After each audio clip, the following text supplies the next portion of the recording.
Perkenalkan, nama kakak Laksmi Dewi, kakak mahasiswa dari Poltekkes Denpasar. Boleh kakak tahu nama kalian? Bisa diperkenalkan dulu dari adiknya.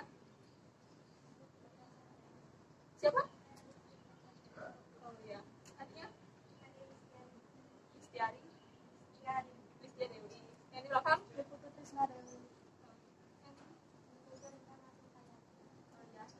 Pojok.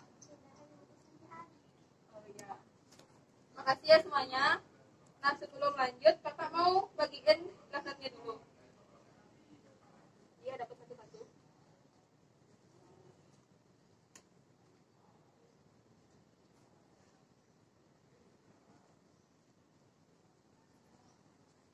Bisa dibaca-baca dulu leafletnya. Nah, sambil baca, kakak mau nanya. Kalian sudah pada menstruasi? Sudah. Pernah nggak pas menstruasi itu kalian merasakan sakit atau nyeri di bagian perut? Pernah? Ada yang nggak pernah ngalamin? Ada yang pernah, ada yang enggak ya? Baik, sekarang kakak mau jelasin apa itu menstruasi dulu.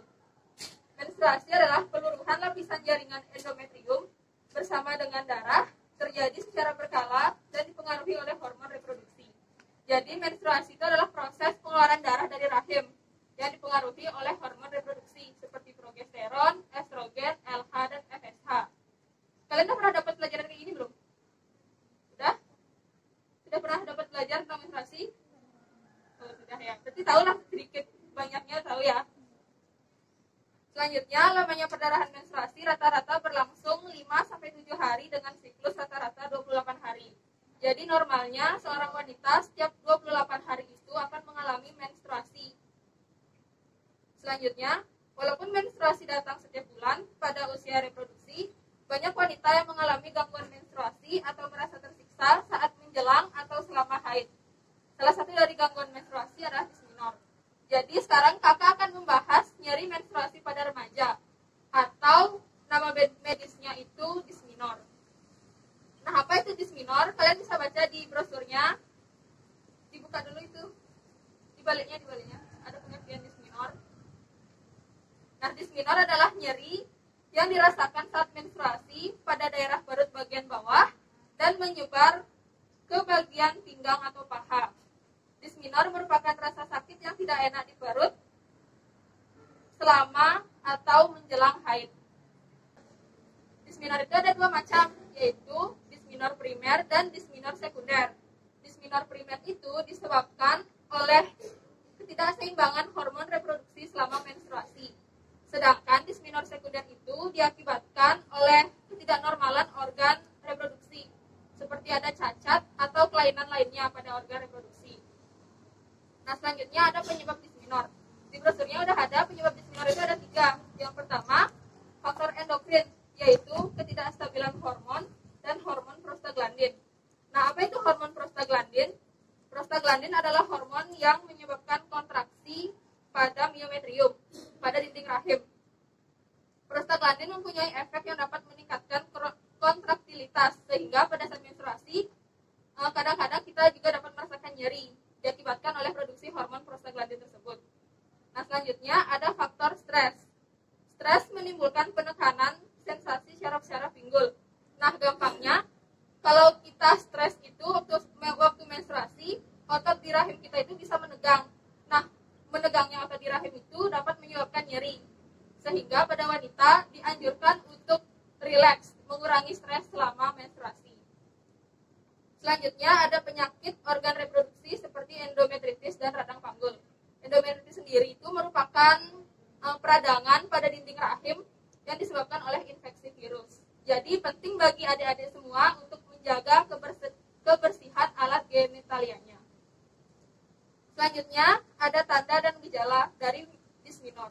Yang pertama, ada nyeri pada perut bawah menjalar ke pinggang dan paha, nyeri pada saat menjelang atau hari pertama sampai hari ketiga menstruasi. Punggung dan pinggang terasa nyeri, mual dan muntah, dan sakit kepala. Nah, kakak mau tanya, dari kalian ada yang pernah ngalamin gejala ini? Ada nggak? Ya, kalau tidak, berarti kalian masih aman. Selanjutnya ada faktor faktor resiko. Faktor resiko ini maksudnya siapa aja yang berpotensi mengalami disminor. Yang pertama adalah haid pertama usia dini. Nah, haid pertama itu namanya menarche. Tulisannya menarche. Haid pertama yang dialami perempuan itu normalnya pada usia 10 sampai 12 tahun. Kakak mau tanya usia adik-adik ini berapa? 13. 12. Berarti normal ya. Nah, selanjutnya apabila menarche atau haid pertama ini pada usia kurang dari 10 tahun, maka hal itu dapat menyebabkan ketidaksiapan organ-organ reproduksi untuk mengalami perubahan. Karena dari masa anak-anak menuju masa remaja itu kan ada banyak perubahan pada organ reproduksi. Nah, apabila adik-adik sekalian di sini menarche atau menstruasi pertama kali itu di bawah usia 10 tahun, maka alat reproduksinya itu tidak siap mengalami perubahan, sehingga hal tersebut dapat menyebabkan nyeri pada saat menstruasi. Selanjutnya, belum pernah hamil dan melahirkan. Wanita yang hamil biasanya terjadi alergi yang berhubungan dengan syaraf yang menyebabkan adrenalin. Jadi, wanita hamil itu kan rahimnya sudah meregang ya, diakibatkan adanya janin. Nah, peregangan itu mengakibatkan pengurangan tekanan nyeri, sehingga pada wanita yang pernah hamil, dia itu tidak akan merasakan nyeri lagi. Beda dengan kalian yang rahimnya masih kecil. Nah, penekanan nyerinya itu lebih berat, sehingga beresiko tinggi untuk mengalami disminor. Selanjutnya ada perokok. Merokok dapat mengakibatkan nyeri saat haid, karena di dalam rokok terdapat kandungan zat yang dapat mempengaruhi metabolisme estrogen. Nah, hormon estrogen ini sendiri sangat diperlukan pada saat menstruasi. Apabila kekurangan hormon estrogen, maka siklus menstruasi akan terganggu. Nah, apabila kita merokok, produksi hormon estrogen ini akan terganggu, sehingga dapat mengganggu siklus menstruasi dan juga dapat menimbulkan nyeri pada saat menstruasi. Selanjutnya ada gemuk dan gizi rendah. Nah, gemuk itu ada istilah medisnya namanya obesitas. Nah, apabila adik-adik mengalami obesitas, kelebihan gizi atau kekurangan gizi juga dapat mengganggu siklus menstruasi adik-adik. Salah satu hal yang mempengaruhi pembentukan hormon steroid adalah status gizi. Jadi, hormon steroid ini juga diperlukan pada saat menstruasi. Selanjutnya, jarang berolahraga.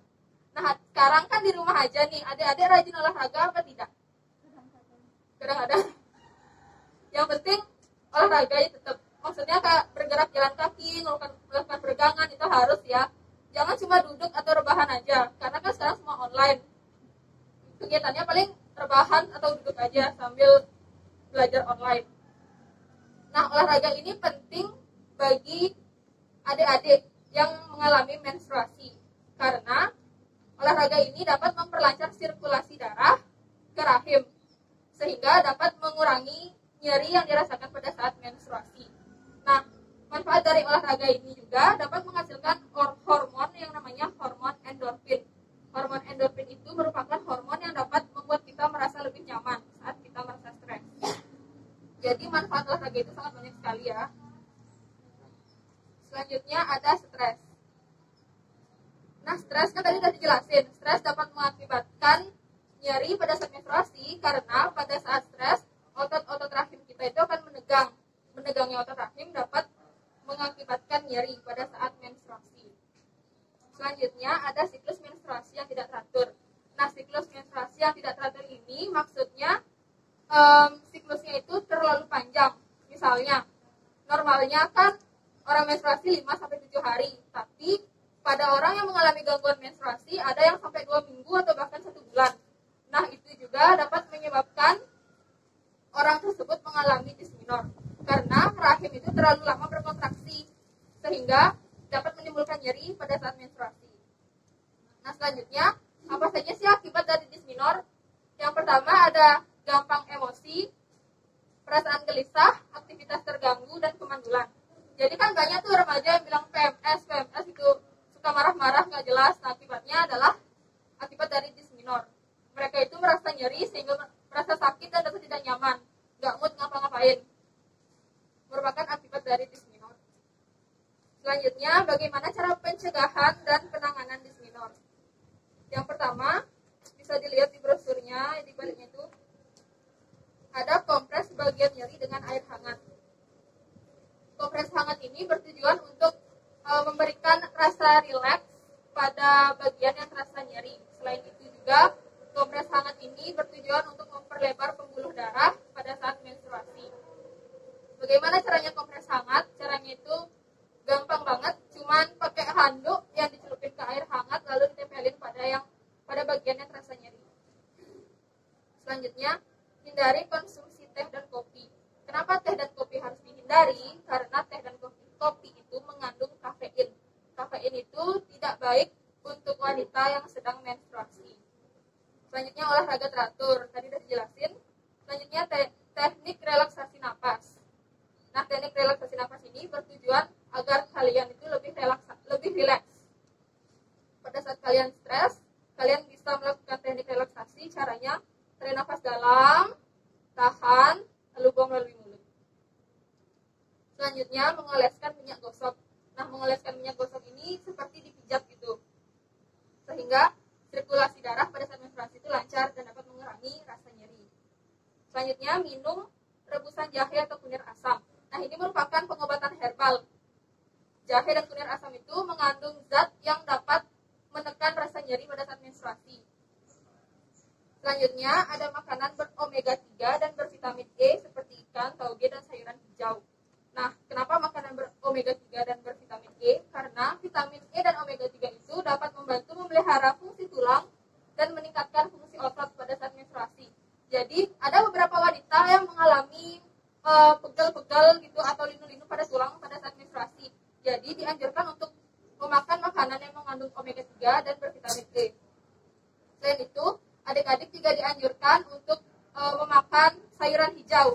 Tujuannya adalah untuk mencukupi asupan zat besi kalian. Zat besi itu sangat penting dalam proses pembentukan sel darah merah, sehingga darah yang keluar pada saat menstruasi itu dapat tergantikan oleh zat besi, karena dia itu akan merangsang pembentukan sel darah merah yang baru, sehingga adik-adik terhindar dari penyakit anemia atau kekurangan darah. Selanjutnya, obat analgesik yaitu asam mefenamat, paracetamol, dan ibuprofen. Nah, untuk obat analgesik ini merupakan pilihan terakhir. Kalian boleh meminum ini dengan resep dokter, dan kalian boleh meminum ini apabila pencegahan yang tadi kayak kompres hangat, minum minuman herbal, olahraga teratur itu sudah tidak mempan. Baru kalian boleh minum obat analgesik. Dan ini juga dianjurkan harus dengan resep dokter agar tidak mengakibatkan komplikasi pada organ yang lain. Selanjutnya, pemberian vitamin B1, B6, dan minyak ikan. Nah, pemberian vitamin ini juga sama seperti vitamin E, yaitu dapat meningkatkan fungsi otot dan memelihara fungsi tulang. Selanjutnya, pengobatan hormonal dengan pil KB. Nah, untuk pengobatan hormonal dengan pil KB ini hanya dianjurkan untuk ibu hamil, untuk ibu yang sudah pernah melahirkan. Untuk ibu hamil tidak boleh minum pil KB ya. Selanjutnya, hindari stres. Nah, bagaimana caranya menghindari stres? Yang seperti tadi, olahraga sehat teratur dapat menghindari stres dan melakukan relaksasi nafas. Selanjutnya, pergi ke dokter untuk berobat. Nah, apabila adik mengalami gejala yang disebutkan tadi atau mengalami gangguan pada saat menstruasi, adik-adik bisa langsung pergi ke dokter, ke bidan, atau ke pelayanan kesehatan lainnya. Baik, sekian aja materi dari kakak. Apa ada pertanyaan dari adik-adik? Dipersilahkan. Ya. Apakah saat menstruasi kita boleh berenang? Berenang pada saat menstruasi. Nah, untuk berenang pada saat menstruasi itu tergantung. Apabila pengeluaran darahnya itu masih banyak, dianjurkan untuk tidak berenang dulu. Hindari dulu berenangnya. Nah, apabila pengeluaran darahnya itu sudah mulai sedikit, baru boleh berenang. Dan harus juga memenuhi syarat seperti harus menggunakan pembalut yang baru sebelum berenang. Karena apabila menggunakan pembalut yang basah itu nanti rentan robek kalau kena air, sehingga dapat meningkatkan risiko infeksi pada alat genitalia. Apakah sudah diterima atau sudah dipahami? Apakah ada yang mau bertanya lagi? Apakah boleh kita keramas saat menstruasi? Keramas saat menstruasi. Jadi keramas saat menstruasi itu sebenarnya nggak apa-apa sih, kan keramas itu kan salah satu cara untuk menjaga kebersihan diri.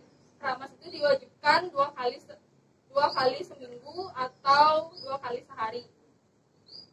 Ya, jadi belum ada juga penelitian yang membuktikan bahwa keramas itu akan mempengaruhi siklus menstruasi. Jadi sebenarnya nggak apa-apa, boleh-boleh aja keramas pada saat menstruasi. Apa ada yang bertanya lagi? Enggak. Baik, kalau nggak ada yang bertanya berarti sudah paham ya. Sekarang kakak yang mau nanya sama kalian. Nah, kakak mau nanya, siapa yang bisa jawab? Apa itu disminor? Siapa yang mau jawab? Angkat tangan. Ya, silakan. Disminor adalah nyeri yang dirasakan saat menstruasi pada daerah perut bagian bawah dan menyebar ke bagian pinggang dan paha. Terdiri dari disminor primer dan disminor sekunder. Ya, benar. Selanjutnya, lagi satu pertanyaan. Bagaimana cara pencegahan dan penanganan disminor? Yang mau jawab angkat tangan. Bisa disebutin bagaimana caranya? Yang mau jawab bisa angkat tangan.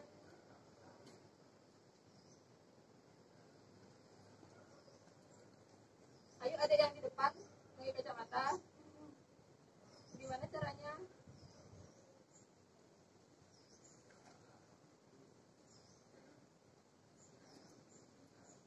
Ada yang di tengah? Bisa jawab? Cara pencegahan dan penanganan disminor?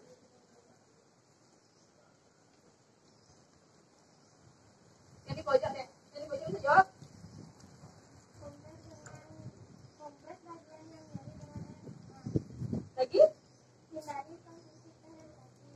Olahraga teratur, teknik relaksasi nafas, mengoleskan minyak gosok, minum rebusan jahe atau asam kunyit asam. Ya, udah ya. Bagus. Udah mengerti ya adik-adik semuanya? Nah, kalau udah ngerti, sekarang kakak mau ngasih kuesioner. Kalian bisa jawab kuesionernya. Jawab sebisa kalian aja. Ini cuma pakai evaluasi untuk mengetahui seberapa pemahaman kalian tentang materi yang kakak berikan tadi. Jawabnya di kertas yang udah ada ya, jangan di soalnya.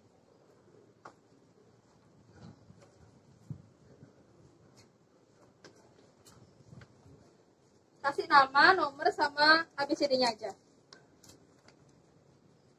10 soal, 15 menit cukup? Cukup ya.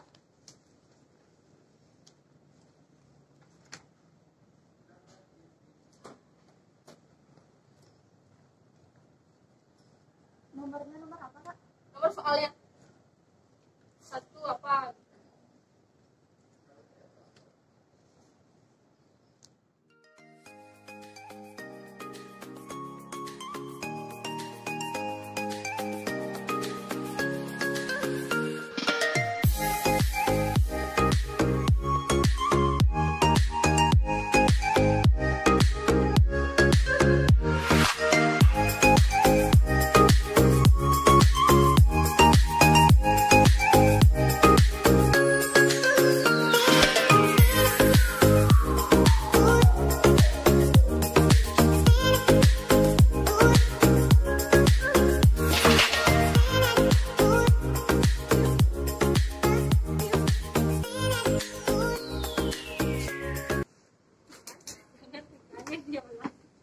Nanti aja. Berapa karena?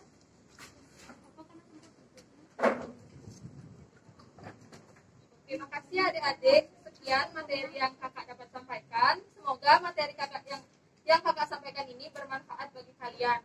Nah, apabila kalian mengalami nyeri pada saat menstruasi, kalian bisa mempraktekkan cara pencegahan yang kakak jelaskan tadi. Kakak juga mau nambahin lagi satu. Sekarang kan musim pandemi nih.